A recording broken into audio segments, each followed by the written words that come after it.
Up until the 1960s, European sports cars were the kings of the track. But their reign was to come to an abrupt end with an extraordinary machine from America that completely reinvented the sports car.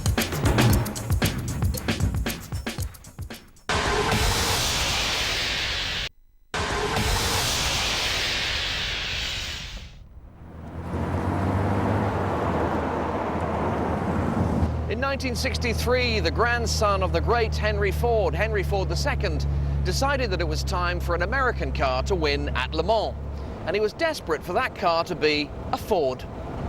Rather than start from scratch, Henry decided to buy Ferrari, who were in the middle of a 6-year winning streak at Le Mans. Negotiations were going well until the company's founder, Enzo Ferrari, suddenly pulled out of the deal and sold half of his company to Fiat instead.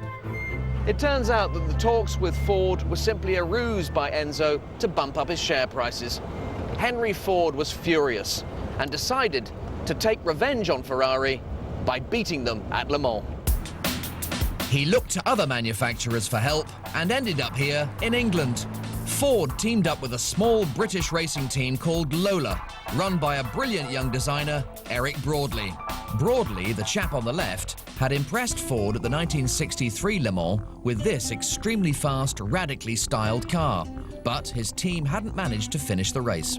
Ford hoped that with a large injection of cash and a nice shiny Ford badge on the front, a Lola-designed car could go one better and win Le Mans outright. And the car they pinned their hopes on was built in this very building. Ford went a step beyond Mercedes and Jaguar, creating a car that may have looked like a sports car, but underneath the shell was a pure, uncompromising race car. And here it is, the Ford GT40. GT for Gran Turismo, a racing classification for cars with 2 seats, a windscreen and a roof. And 40 because it was only 40 inches high, shorter than a Shetland pony, but a whole lot more fun to ride. The layout of this E-Type Jaguar is typical of what the GT40 would have been racing against in the 1960s, with the engine at the front and the gearbox in the middle. But there's nothing in the Le Mans rules that say that's the way it has to be. So Lola decided to put the engine in the middle of the car, behind the driver, with a gearbox at the back, distributing the weight evenly over the 4 wheels. A little trick gained from the Grand Prix cars.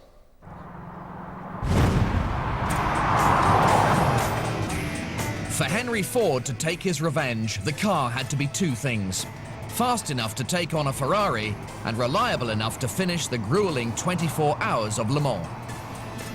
So they fitted a very basic V8 engine, mechanically simple for reliability, but at 7 litres, powerful enough to propel the GT40 to speeds in excess of 200 miles per hour.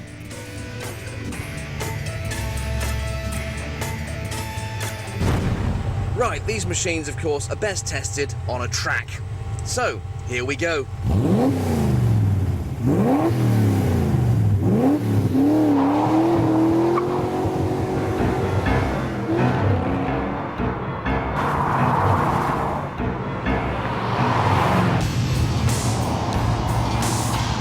Oh yes, 0 to 60 in 5.5 seconds. This, of course, is a 200-mile-an-hour plus car. It kind of feels like it. And there's 100.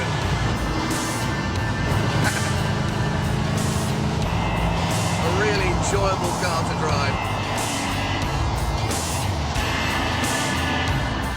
Henry Ford's multi-million-dollar investment finally paid off in 1966 as he tasted revenge over Ferrari at Le Mans. The GT40s were faster than anything else on the track, and after a day and night of racing, the crowd witnessed a remarkable sight as 3 Fords crossed the finishing line in formation, miles ahead of the 4th-placed car. These remarkable machines went on to win 4 consecutive victories at Le Mans. And to make things even sweeter for Henry Ford, Ferrari haven't won it since. The GT40 was a turning point for Le Mans, a racing car in sports car clothing. But its success did increase Ford's overall sales figures, proving that track success